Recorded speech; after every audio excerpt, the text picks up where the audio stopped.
Antes de comenzar, bueno, buenas noches, y pensaba en una pregunta, en cuánto de nosotros meditamos, o hemos meditado, o es frecuente que meditemos en la muerte, no como las noticias estadísticas de cuántos murieron por choques de auto, cuántos crímenes hay por homicidios. Es la muerte como estadística, como noticia de crimen. La muerte como cuestión trascendental, o sea, que trasciende, ¿no? Un límite donde después de ese límite hay algo más o no hay nada más. Pregunta fundamental. ¿Ustedes han meditado en ese asunto? Sí. ¿La palabra los ayudó a darse respuestas? Bueno, hoy vamos a ver un poco ese tema, por eso lo titulé un poco Entre la vida y la muerte. Y nosotros como cristianos tenemos las llaves que el Señor nos legó también, ¿no? Como Él dice, Él tiene la llave de la vida y de la muerte. Y el tema que toca el Evangelio es justamente eso, que está determinado para los hombres morir y luego el juicio.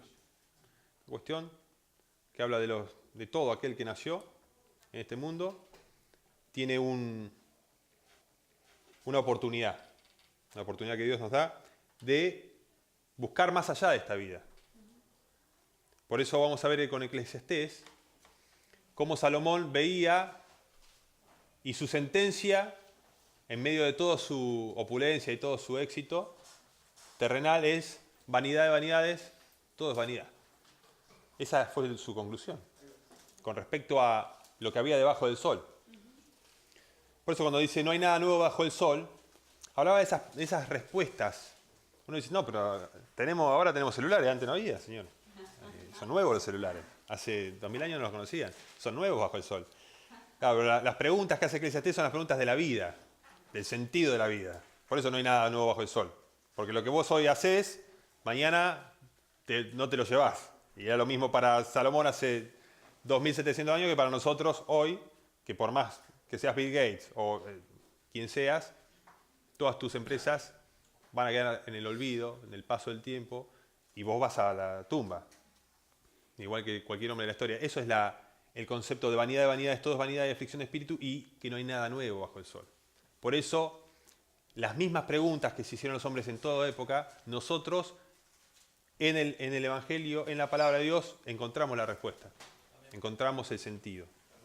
Y eso es lo que nos encamina, ¿no? Que nos da una dirección en la vida. No viene al mundo, como ese dicho, no sabe a dónde viene, a dónde va, estás perdido. ¿No? Una persona que no sabe de dónde viene, a dónde va. Vamos a leer Eclesiastés para darle un marco de referencia. Eclesiastés 2, en el 11, 2.11 vamos a leer nada más. Después hay más versículos, pero vamos a tratar de ir viendo. Eclesiastés 2.11. Eclesiastés está después de Salmo. Salmo está a la mitad de la Biblia, más o menos. Un poquito para adelante. Eclesiastés 2.11. Si no se lo lee. Dice así: Miré yo luego todas las obras que habían hecho mis manos y el trabajo que tomé para hacerlas, y aquí todo era vanidad y aflicción de espíritu, y sin provecho debajo del sol. Y sin provecho. ¿No se acuerdan la pregunta que dijo el Señor? ¿Y de qué le sirve al hombre si ganare todo el mundo y se perdiera a sí mismo? ¿De qué le sirve? Esto es lo que afligía esa aflicción de espíritu de Salomón. Yo, todo esto, ¿y qué provecho tengo si me voy a morir? Lo dice después en el 2.16 y 17. Leamos como lo dice. Dice así: porque ni del sabio ni del necio habrá memoria para siempre, pues en los días venideros ya todo será olvidado, y también morirá el sabio como el necio. Aborrecí por tanto la vida, porque la obra que se hace debajo del sol me era fastidiosa, por cuanto todo es vanidad y aflicción de espíritu. Lo mismo el sabio que el necio. Los dos morirán, dice, y también morirá el sabio como el necio. Aborrecí por tanto la vida, porque la obra que se hace debajo del sol me era fastidiosa, por cuanto todo es vanidad y aflicción de espíritu. Esa es la conclusión que saca, digámoslo, en el materialismo. una vida materialista, una vida que se remite nada más que, bueno, esto es lo que hay. ¿Qué conclusiones saco? Esto no me llena. No estoy hecho para esto nada más. No estamos hechos para eso. Por eso en el mismo libro de Eclesiastés dice que Dios puso eternidad en el corazón de ellos, sin que el hombre alcance a entender. Nosotros no tenemos la posibilidad de ver de la eternidad hasta la eternidad la obra de Dios, el plan de Dios, como decíamos el otro día. El plan de Dios que era redimir un pueblo, era establecer un reino eterno. Todo ese plan. Y Dios mismo sujetó, dice, a la creación a corrupción. No es que la muerte fue un accidente. ¿Quién determinó la muerte? ¿Quién la puso como límite a los hombres? El Señor mismo. El Señor puso la vida y puso la muerte. Es más, puso el árbol en el que estaba la muerte y el árbol de la vida. Y puso una elección en manos del hombre, una responsabilidad. Les dijo cómo eran las cosas, les dijo las cosas como son, y en la vida es así, Dios no es injusto. Sería injusto si yo no te dije nada y después te condeno. Andá por ahí que no te va a pasar nada, y pasás y te caes. Sería injusto. Ahora, si pasás por ahí te vas a caer, y si pasás y te caes, la culpa no es del que te dijo, del que determinó las cosas. Por eso somos personas con una mente, como el otro día estudiamos, la batalla de la mente. Hay una lucha que llevar a cabo para que nosotros podamos reflexionar, saber que esta vida no es un juego. Esa batalla es real. Y esa batalla es una cuestión de vida y muerte. Estamos en esos dos extremos. Y la respuesta no solo es para nosotros. No solo es para nosotros. No es que yo, ya está, ya tengo la respuesta de la vida y la muerte, me voy a mi casa. Nosotros tenemos que proclamar luz a los hombres. Sebastián tenía... Sí, que la vida sigue siendo siempre la misma. Esto es lo que también citaba Eclesiastés, sigue siendo la misma en todos los tiempos. En el Génesis pone en el centro del jardín de Edén, en el huerto del Edén, pone el árbol de la vida y el árbol del conocimiento del bien y el mal. Los dos están juntos. Sí. O sea, y la opción y el consejo es que no tomemos del árbol del conocimiento del bien y del mal, sino que tomemos del árbol de la vida.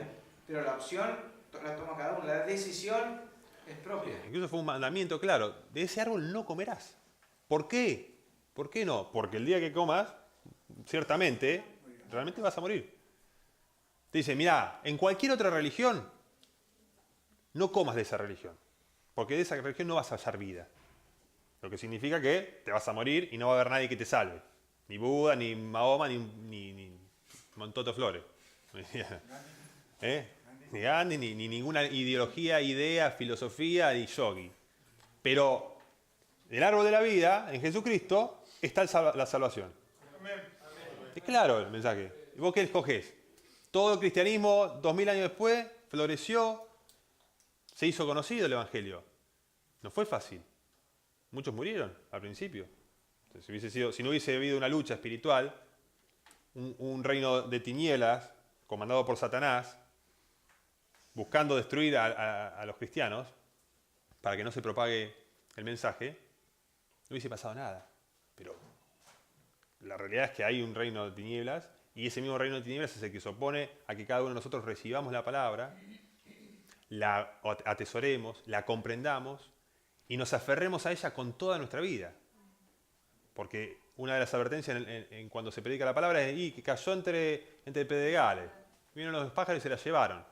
Así, tan pronto como vos escuchás la palabra hoy, el mensaje del Evangelio, te vas a tu casa, charlas con otro, mirá otras ideas, escuchás otro mensaje y te perdés. Te perdés de este camino. El Señor dijo claramente, el camino que lleva a la vida es angosto. Y pocos son los que lo hallan. Y el espacioso camino que lleva a la perdición es ancho. Y van muchos por él. Entonces, justamente la cuestión es la vida, el camino que lleva a la vida y el camino que lleva a la muerte. Vida y muerte. La vida, la resurrección es para vida y la condenación es muerte. Está así, dividido de lado a lado todo el mensaje. Una cosita puedo decir. Sí. El árbol del conocimiento del bien y del mal simboliza que yo soy Dios. A mí nadie me dice nada. Yo elijo con quién casarme, dónde trabajar, dónde vivir, qué hacer. Entonces yo elijo ser Dios. El árbol del conocimiento del bien y el mal me hace consciente a mí de elegir. Después yo no puedo. Señor, la novia que me entregaste me hizo sufrir. ¿Quién me eligió la novia? ¿Vos o Dios? No, la elegí yo. ¿Qué tiene que ver? El día que uno elige comer del árbol del bien y del mal, está eligiendo su propio destino, está eligiendo ser Dios. Y eso es lo que te lleva a la muerte, porque no sos Dios. El diablo quiso creer que sos Dios, pero en realidad somos unos tarados, elegimos muy mal siempre. Y llevamos nuestra vida hacia el desastre. El arrepentimiento es decir, Señor, yo me equivoqué. Necesito que vos me digas qué está bien y qué está mal. Necesito comer de ese árbol de la vida, probablemente. Y aparte ahora vamos a hablar de nuestra condición. Algunos ya saben que humano, la palabra humano, humanidad, viene de humus, que en latín significa polvo. No hay nadie que pueda reemplazar ese término, y es claro, para toda la humanidad somos polvo. No somos nacidos de las estrellas que vamos a trascender y vamos a reencarnar y vamos a ser un ser de luz. Claro, hay muchas ideas, y hoy y mezcla, porque incluso en el mismo cristianismo hay muchas herejías que también, ¿no? Están el espiritismo, el cristianismo, hay sectas como los gnósticos y de la cienciología, y ya se van por las ramas. Pero vamos a Job, a meditar con Job. Sí. ¿Podría hacer una acotación? Sí. Pensando en esto del árbol de la ciencia del bien y del mal, cómo trabaja el demonio, cómo la ciencia también es un baluarte para la incredulidad, ¿no? Sí. El mismo Freud, cuando atribuye la necesidad de trascendencia, de creer en un ser superior del hombre, se debe al narcisismo, por ejemplo, y que bueno, el inconsciente es más poderoso que la racionalidad, que estamos manejados por nuestro inconsciente, cómo contribuye también. Sí, Adrián. Por ejemplo, un argumento que el otro día me respondió uno creyente es, bueno, ustedes se mueren contentos, dice, por lo menos, porque tienen la esperanza, dice, como que de la gilada. Sí. Es decir, la ciencia sirve de argumento que se levanta contra la fe, ¿no? Yo creo, ¿vieron que el universo está, los cosmólogos, la gente que estudia, dicen que las medidas y las dimensiones de todas las cosas en el universo están calibrados para que la Tierra sea habitable y la vida sustentable. Dicen que si variara alguna de los números astronómicos y subatómicos, etcétera, etcétera, no sería posible la existencia. Entonces pienso, el Señor fue tan finamente sabio que puso las cosas de tal manera que haya suficientes pruebas para creer y también suficientes para no creer. Y ahí, porque Él llama a la fe, no al ver. Ahora, si por medio de lo que ves no te alcanza, es un problema de que vos estás endurecido, porque se ven, es claramente manifiesto, dice, a través de las cosas hechas, su eterno poder y edad, de modo que no tiene excusa aquel que quiere negar al Creador. Pero eso es un tema para otro análisis. Ahora vamos a Job 14, vamos a leer el versículo 1 y 2. Job 14 está antes de los salmos. Job 14, 1 y 2. Sí. Saben que Job perdió todo. Perdió los hijos, perdió la casa, perdió la riqueza, perdió la mujer, y la mujer se volvió contra él. Job 14, 1 y 2. El hombre nacido de mujer, corto de días y hastiado de sinsabores, sale como una flor y es cortado, y huye como la sombra y no permanece. Vamos a leer ahora también el 6, versículo 6, después el 10 y el 14. 6, 10 y 14. Si tú lo abandonares, él dejará de ser. Entre tanto deseará como el jornalero su día. Si tú lo abandonares, él dejará de ser. Entre tanto, deseará como el jornalero su día. ¿El 6? ¿El 10? Sí, y el 14. Mas el hombre morirá y será cortado, perecerá el hombre, ¿y dónde estará él? Si el hombre muriere, ¿volverá a vivir? Todos los días de mi edad esperaré, hasta que venga mi liberación. Amén. Amén. Amén. Gloria a Dios. Seleccioné esos versículos porque ahí vemos la reflexión de Job acerca de nuestra condición. El hombre nacido de mujer, corto de días y hastiado de sinsabores, sale como una flor y es cortado. Y esto está, claro, en la juventud uno ve las cosas mucho más de rosa que cuando tiene 60, 70 y vienen los achaques. Y como dice en Eclesiastés, acuérdate del Señor en los días de tu juventud, antes que vengan los días malos en los cuales no halles contentamiento. Hastiado de sinsabores. Ya los sinsabores vienen a su tiempo. Tal vez cuando uno, incluso lo dice en el Salmo 49, ellos, como su vigor está entero, no tienen temor de su muerte. No consideran su futuro. Es como el hombre insensato, que va dilapidando. Así, y un día se encuentra con que no le queda nada. Hizo todo mal. Acá el 6 lo dice, nuestra dependencia absoluta. Si tú lo abandonares, él dejará de ser. Él sabía, Job, que nosotros, Dios nos creó y Dios nos sostiene, nos sustenta, y sin él somos polvo. Entre tanto, deseará como el jornalero su día. Nosotros deseamos estar vivos, deseamos la vida. Después dice el 10, mas el hombre morirá y será cortado, perecerá el hombre. ¿Y dónde estará él? La gran pregunta, ¿a dónde vamos a ir cuando nos moramos? Y finalmente el 14, si el hombre muriere, ¿volverá a vivir? Todos los días de mi edad esperaré hasta que venga mi liberación. Job tenía esa esperanza. Todos los días de mi edad esperaré hasta que venga mi liberación. Esto es lo que también en nosotros tiene que estar presente. Si estamos meditando en la vida de una manera realista, sabiendo que lo que nos sostiene, lo que nos tiene que sostener es ese sentido de que el día que me muera, ahí se va a determinar mi eternidad. Amén. Vamos a pasar a la eternidad. Y volverá a vivir, pregunta. Es la pregunta. O sea, la respuesta que damos a esa pregunta es la más determinante de todas. Ustedes salen al mundo y las personas van a decir, ¿vos pensás que vas a volver a vivir cuando mueras? Sí, yo voy a reencarnar. Sí, porque no como carne y seguro voy a ser un animalito feliz, una ardillita. Por ejemplo. Universo paralelo. Claro. Ahora, esas ideas, uno puede tener un montón de ideas. Un montón de ideas, pero la pregunta es, ¿en qué se sostienen esas ideas? La filosofía, la religión, ¿en qué lo sostenés? ¿A quién le estás creyendo? El apóstol Pablo puede decir, yo sé a quién he creído, yo sé a quién. No solo en qué, ¿a quién? El hombre es más grande que las palabras escritas.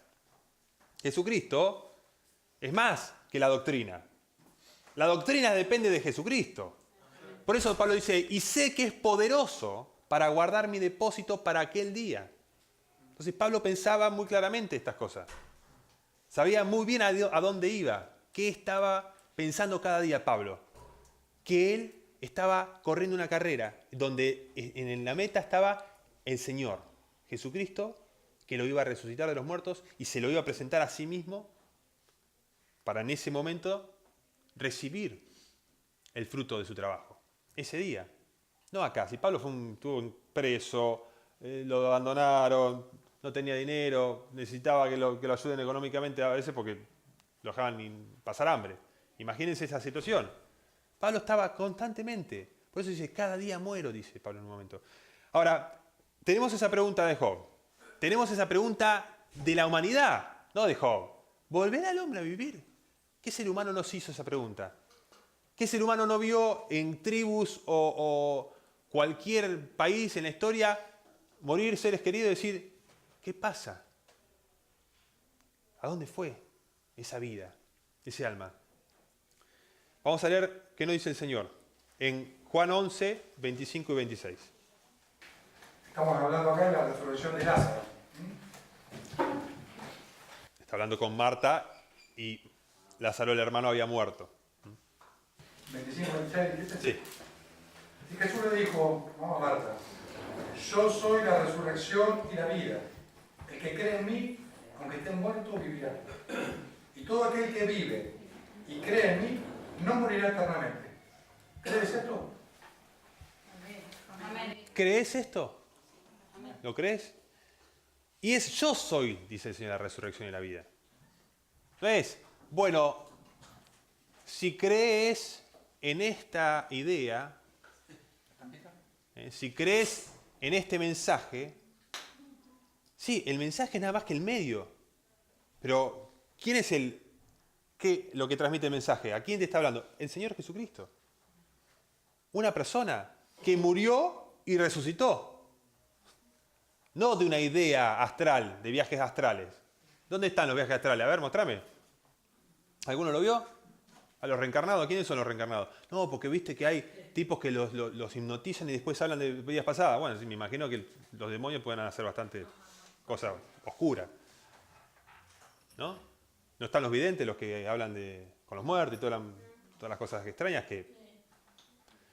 Entonces, acá lo que estamos diciendo es que Jesucristo dio testimonio. Cuando Pablo dice que Dios manda ahora a todos los hombres que se arrepientan, como leía en Isaías, porque ha designado un día en que el cual juzgará al mundo con justicia por medio de aquel hombre por el que dio fe a todos, habiéndole levantado de los muertos.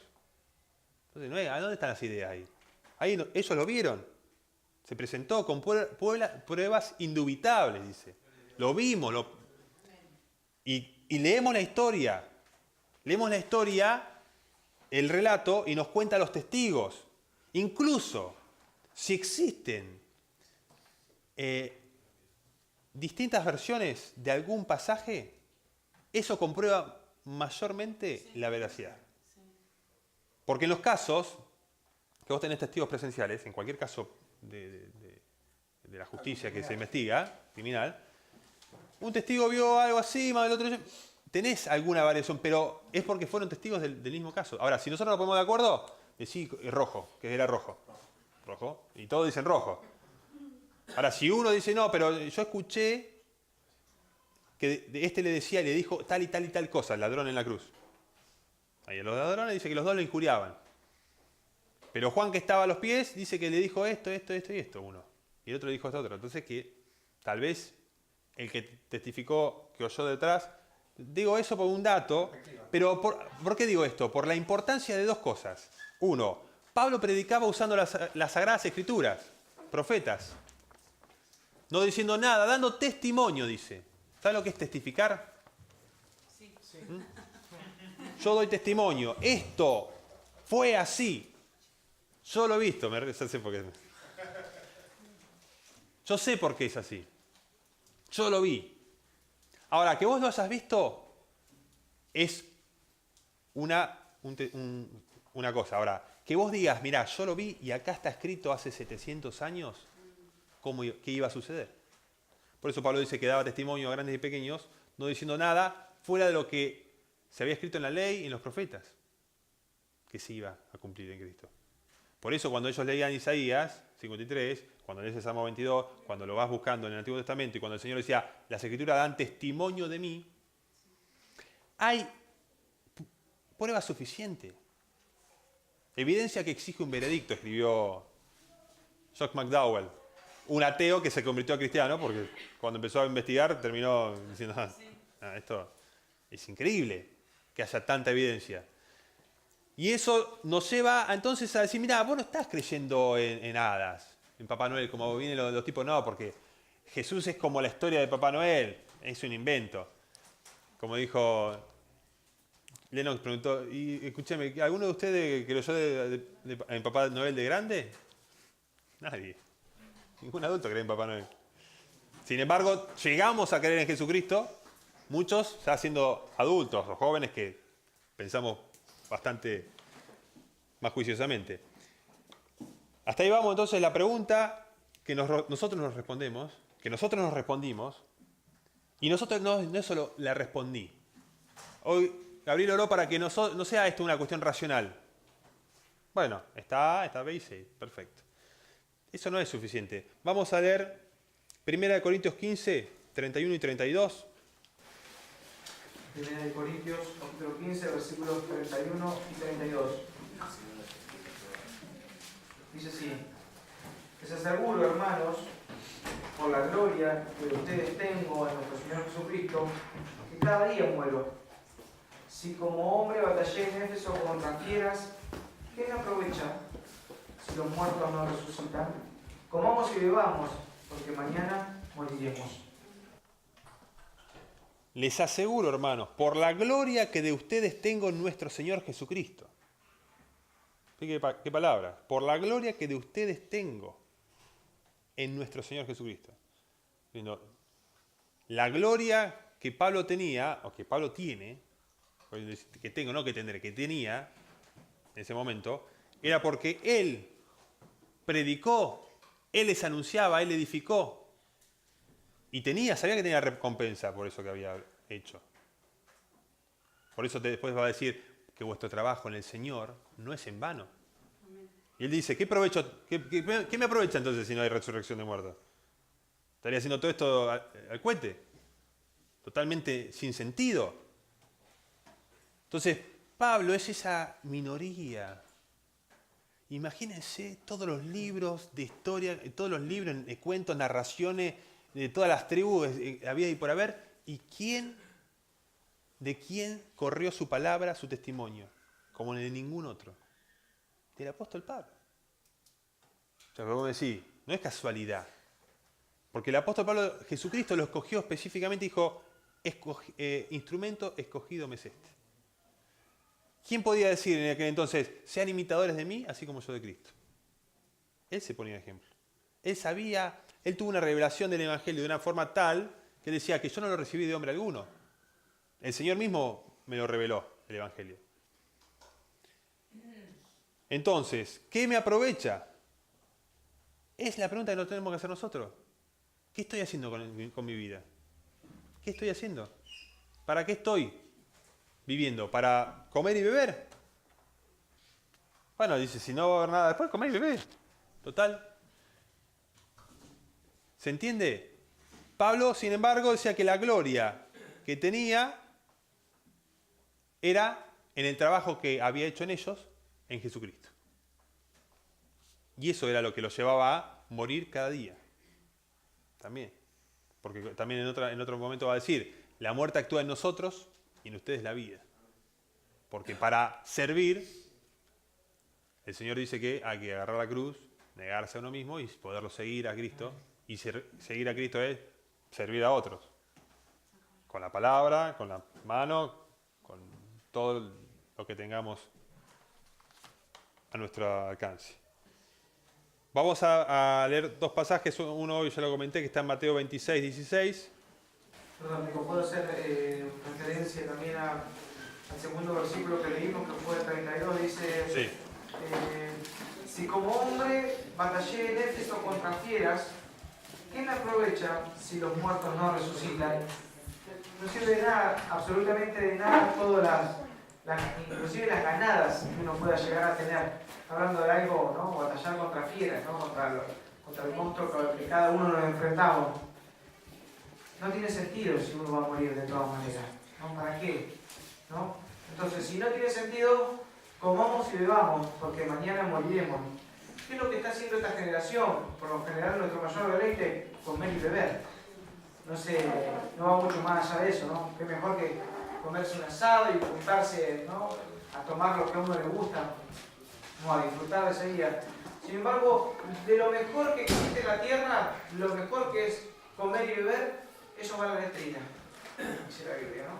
Si de lo mejor que uno puede disfrutar va a la letrina, ¿no? ¿Cuánto más las otras cosas, del diario vivir, ¿no? Sin poder entender este mensaje que está diciendo Nicolás hoy, que es la vida eterna, el sentido mismo de vivir.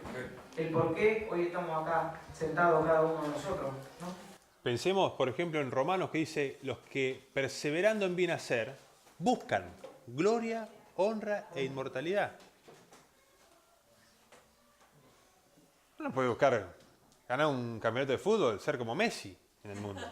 Bueno, copada. Después a los 60 está ahí sentado en un sillón como tu vecino cualquiera, que nunca hizo nada. No hay, la gloria del hombre no es gloria. O sea, ahí no hay... ¿Qué provecho hay? Gloria, honra e inmortalidad.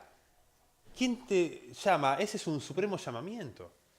Ese es el llamado más alto que el hombre puede oír y perseguir en esta vida. Fíjense que las reglas son, el que se esfuerza tiene frutos. Ahora, si vos te esforzás para trabajar, te va mejor en la empresa, te va a ir mejor, bueno, suponete. Ahora, después eso, espiritualmente no te da nada. Después de esta vida, el trabajo es nada más que para comer. Como dice Sebastián, y bueno, uno gana más, come mejor, viste más mejor. Se compra un auto mejor y bueno, ahí está, ya está. Ahora, si vos, ¿es eso lo que buscás?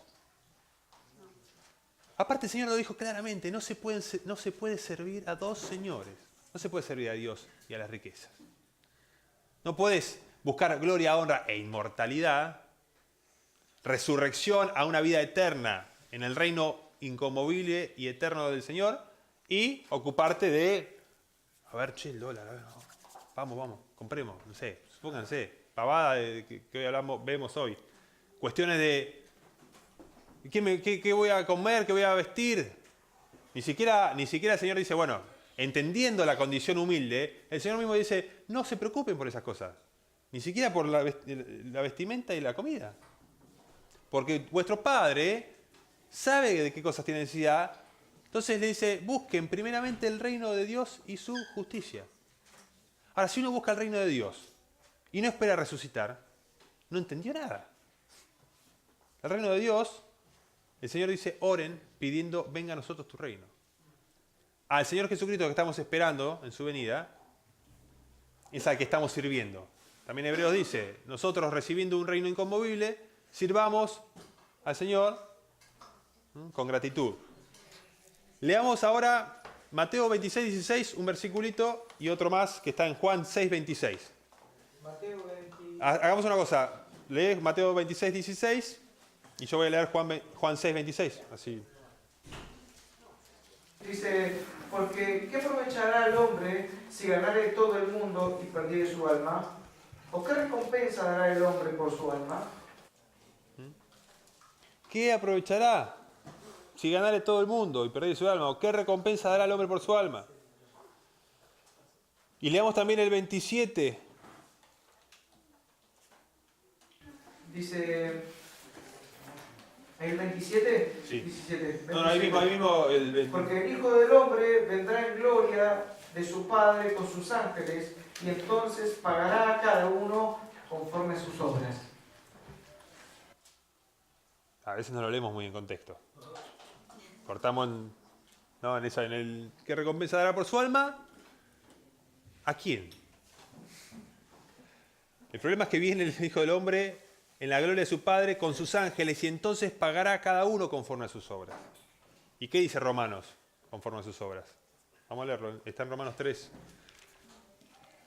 Fíjense bien, porque el Señor está diciendo, ¿de qué le va a aprovechar si gana el mundo entero y se pierde a sí mismo? ¿O qué recompensa va a dar por su alma, por su vida? El rescate. Salmo 49, porque el rescate de su vida es de gran valor y no lo pagará jamás, no lo alcanzará jamás. En Romanos 3, por ahí está, es en donde dice que los que perseverando en bien hacer pagará, e ira y enojo contra todo aquel que hace lo malo. No sé si está en Romanos 3 o en el 2.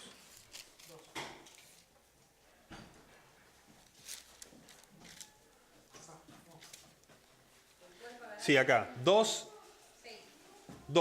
Vamos a leer el del 4, en contexto, al 8. Romanos capítulo 2, versículo del 4 al 10. Dice, o menosprecian las riquezas de su benignidad, paciencia y longanimidad, ignorando que su benignidad te guía al arrepentimiento.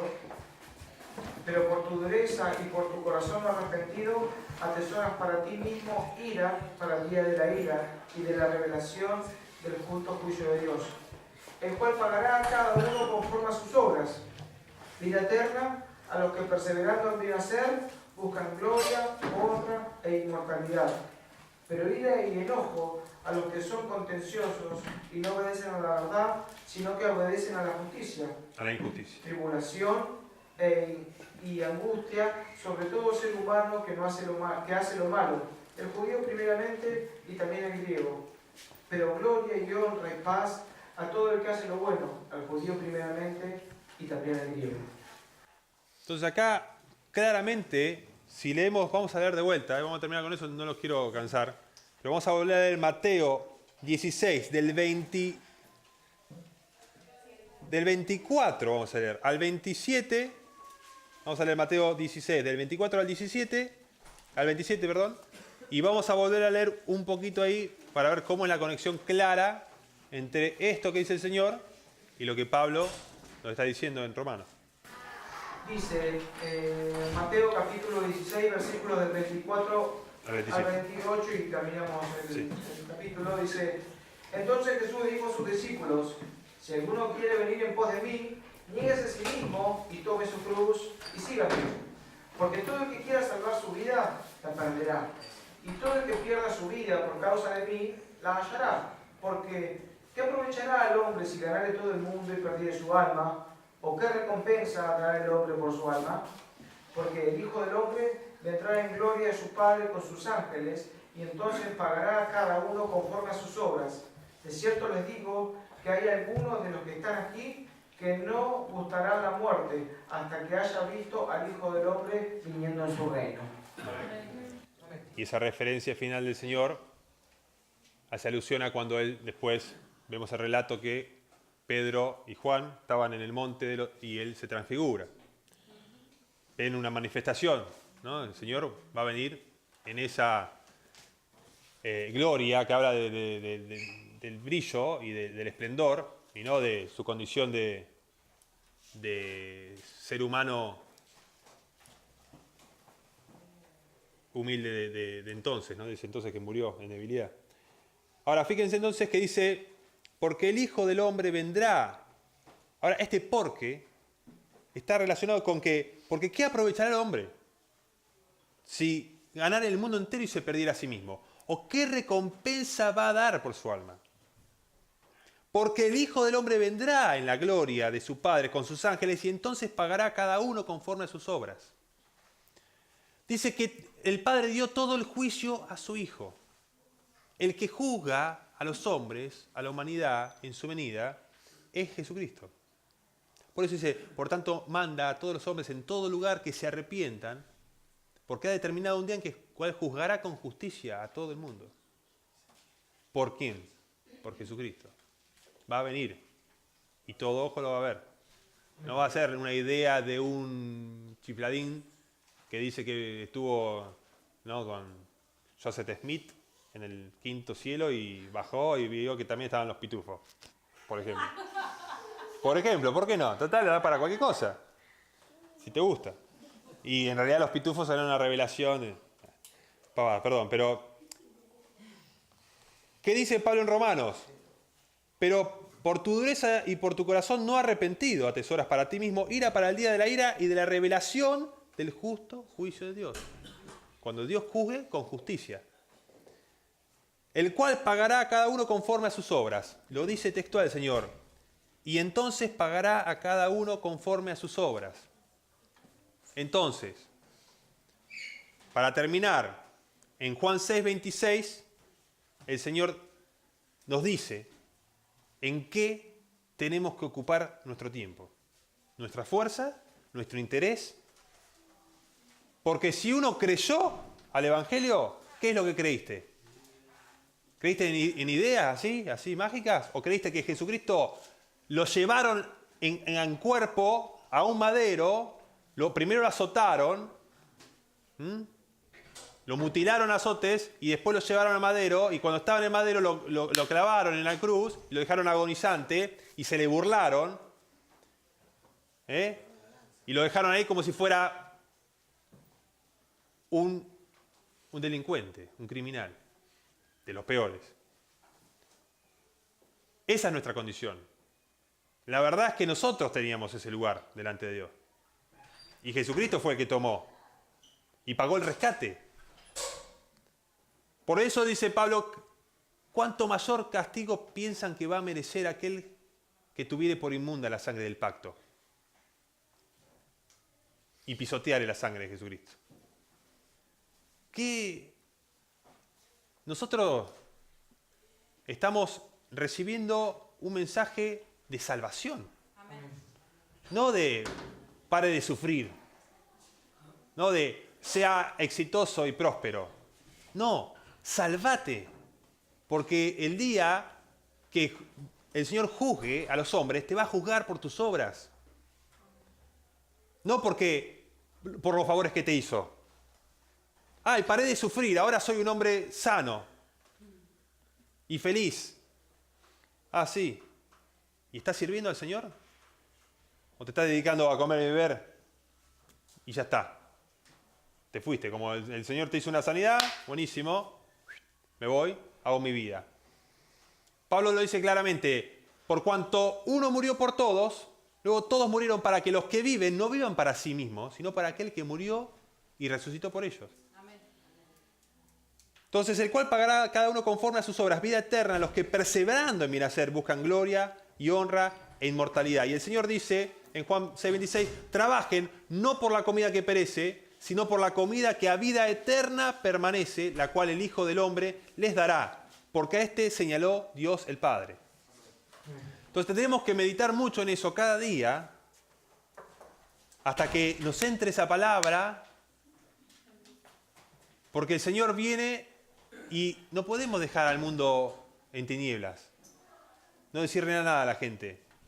Pablo decía, nosotros predicamos a Jesucristo crucificado. Para los que creen es olor a vida, pero para los que no creen es muerte. No es un buen mensaje para el que lo rehúsa. Ya está condenado, dice, porque no ha creído al unigénito Hijo de Dios, el nombre. El único nombre dado a los hombres bajo los cielos en el cual podemos ser salvos. Entonces, reflexionar en la muerte y en la vida es necesario. Aferrarnos de la esperanza de que vamos a resucitar es darte ánimo, es tener un sentido. Es decir, yo puedo hacer cosas que van a permanecer a vida eterna. Y eso nos lleva a tener una meta celestial. Por eso Pablo dice, yo no lucho como pegándole al viento. Golpeo mi cuerpo y lo pongo en servidumbre. Ser al servicio del Evangelio, al servicio de nuestro Señor Jesucristo. Ahora, uno puede verlo como algo... Ahora, Pablo, ¿qué decía? No pretendo yo haberlo alcanzado. O sea, Pablo, que decía esas cosas, no decía, bueno, entonces ven, yo ya la tengo reclara y yo ya llegué, así que ahora a ver, ustedes hagan el esfuerzo. Pablo dando el ejemplo de perseverancia, de luchar y todo, no pretendía haberlo alcanzado. Pero se extendía, dice, una cosa hago, dejando atrás lo pasado, me extiendo a alcanzar aquello por lo cual fui tomado por Cristo. O sea que el Señor te agarró, te sanó, te dio vida para darte un propósito, para que seas como Él en este mundo, para que vos prediques el Evangelio, para que vos lo confieses delante de los hombres, para que vos reines con Él y recibas del Padre gloria, honra e inmortalidad. Por eso estas cosas no es que, bueno, un día lo escuchamos y ya está. No, con esto hay que insistir. Hay que meditar en esto. Hay que cavar en el mismo lugar, con la misma pala, con el mismo movimiento, 800 veces hasta que halles que realmente llegaste al agua. O a la roca, lo que quieras, pero lo que estamos buscando es una convicción que nos lleve a un gozo inefable y glorioso. No a decir, bueno, porque a veces uno va a entrenar. Cuando vas a entrenar, ¿Vas con ganas o sin ganas? Los que hacen algún ejercicio. El atleta dice, yo voy a entrenar cuando tengo ganas. Y cuando no tengo ganas, no voy. El que tiene una mente, una mentalidad, como eso tan importante que veíamos el otro día, de luchar en la mente, dice, yo voy cuando tengo ganas y cuando no tengo ganas. Me esfuerzo cuando tengo ganas y cuando no. Cuando me siento débil, igual me esfuerzo. En el deporte, como figura que ponía Pablo de los atletas, era así. Y se abstenían de todos para alcanzar esa corona corruptible. Pero nosotros nos abstenemos de cosas de este mundo para alcanzar una meta de gloria eterna. Entonces, cuando uno dice, mirá, voy a disponer de mis recursos para servir al Señor, vas a obtener ganancias. Cuando voy a dejar de mi tiempo, de mirar una novela, o de lo que sea, de menos gimnasio, para hacer una hora para el Señor, estoy trabajando por la comida que permanece a vida eterna. Que el Señor nos va a dar la recompensa. Él va a venir y va a dar a uno conforme a sus obras. Entonces, hermano, esto también es un aliento para aquellos que ya creyeron, que ya están afirmados, para que lo hagan con gozo. Para que sepan que del Señor van a recibir recompensa. No, que bueno, no, como dice el salmista, he sido azotado todas las mañanas. Y me está yendo mal y veo que los otros prosperan y yo acá todo lleno de problemas, dice. El Salmo 73 hay que leerlo bastantes veces. Porque fue duro trabajo para mí, dice el salmista, hasta que entrando en el santuario de Dios comprender. Entonces, hasta que le metí horas a la palabra y oré y medité y pedí sabiduría y permanecí año tras año buscando, comprendí y entendí la importancia de hacer morir lo terrenal, de que lo terrenal muere, no es que es invencible. Satanás te quiere hacer ver que como decir, no, esto no lo baja, este modo no lo va a bajar con nada. ¿Y qué dijo David? Así que nadie se la anima. Y lo bajó de un ondazo, como diciendo, en el nombre de Jehová de los ejércitos. Eso tenemos que hacer con nuestra vida. No tener temor, porque la batalla de la mente es ponernos temor. No vas a vencer, no vas a poder. Duda, no vas a heredar nada, te vas a morir como una rata.